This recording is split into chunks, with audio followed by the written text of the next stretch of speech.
잊지 말자라는 제목으로 말씀을 나누도록 하겠습니다. 오늘 우리가 묵상하게 될 본문의 말씀은 여호수아 17장 14절 15절 두 줄의 말씀입니다. 함께 이 말씀을 보도록 하겠습니다.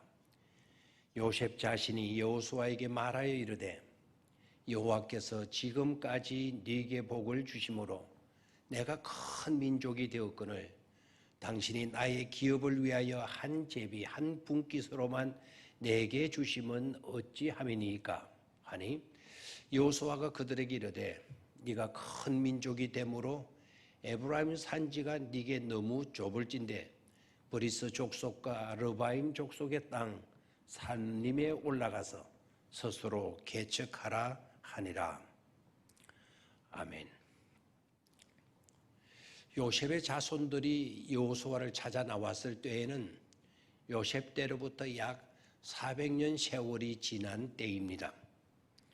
그들이 여호수아를 찾아와 자신들을 지금까지 여호와께 큰 복을 받아 큰 민족을 이루게 되었다고 말을 합니다.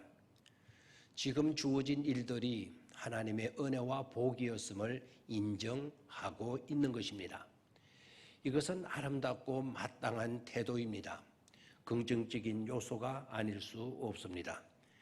대개 사람들은 받은 은혜를 잊어버리거나 당연시 해버리는 경향들이 많이 있기 때문입니다. 우리도 이미 받아온 은혜, 받아가고 있는 은혜를 망각하는 일이 없어야 하겠습니다. 분명히 요셉의 후손들에게는 그런 좋은 점이 있었습니다. 그러나 반면에 안타까운 모습도 발견되고 있습니다. 은혜와 받은 복을 알고는 있지만 시인도 하고 인정을 하고는 있지만 그런데 감사가 없다는 것입니다.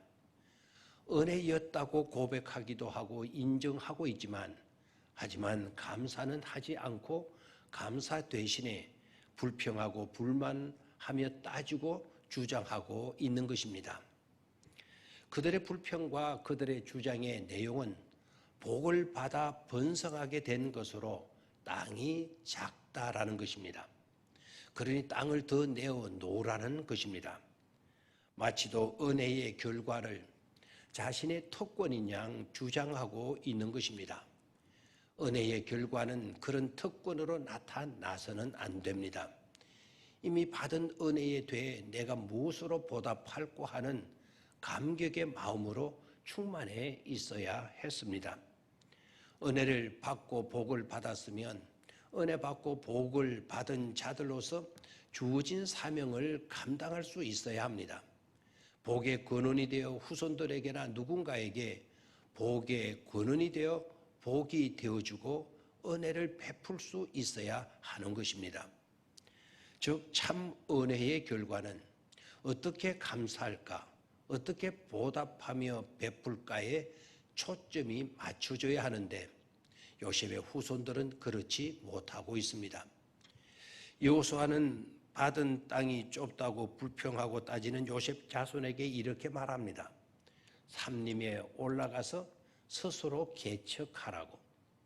즉 창의적 아이디어로 행동해야 할 때라는 것입니다. 불만과 따지려고 하기보다 창의적으로 생각하는 좋은 기회로 삼으라고 제시합니다. 일반인들은 결핍과 좁아서 삶이 불편할 때면 원망하고 짜증하기 십상이지만 신앙인들은 달라야 한다는 것입니다. 영적인 사람은 그러할 때 오히려 창조적인 아이디어를 가지고 행동하는 것이 중요합니다. 부족함의 문제를 오히려 도전의 기회로 삼는 것, 그게 은혜와 복받은 사람들의 합당한 태도라는 것입니다. 그걸 잊지 말라는 것입니다. 그런데 요셉의 자손들도 또다시 떨고 있습니다. 개척하려고 하니 저들이 더 강하다는 것입니다. 철병거까지 가졌으니 도무지 우리는 이길 수 없다는 것입니다. 잘 보시기를 바랍니다. 저들에게는 안 될 것만 생각하고 그것에 집착합니다.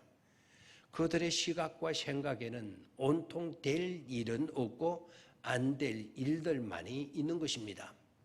철병거만 대단하게 보일 뿐 하나님은 보이지 않거나 작게 보이고 있는 것입니다. 그런 그들에게 여호수아는 이렇게 말합니다. 너는 복을 받았고 큰 권능도 있으니 개척하라. 얼마든지 개척이 가능하다. 그들이 철병거를 가졌고 강해도 네가 그들을 쫓아낼 것이라고 명령하고 위로하며 격려해 줍니다. 받은 은혜, 받는 은혜도 중요하지만 그 은혜를 어떻게 관리해야 할지를 잊지 않는 것이 더욱 중요한 일인 것입니다. 그래야 감격이 넘치는 그런 삶을 살아갈 수 있기 때문인 것입니다. 오늘 하루도 우리의 삶을 아름답게 갖고 나아갈 수 있게 되기를 바랍니다. 감사합니다.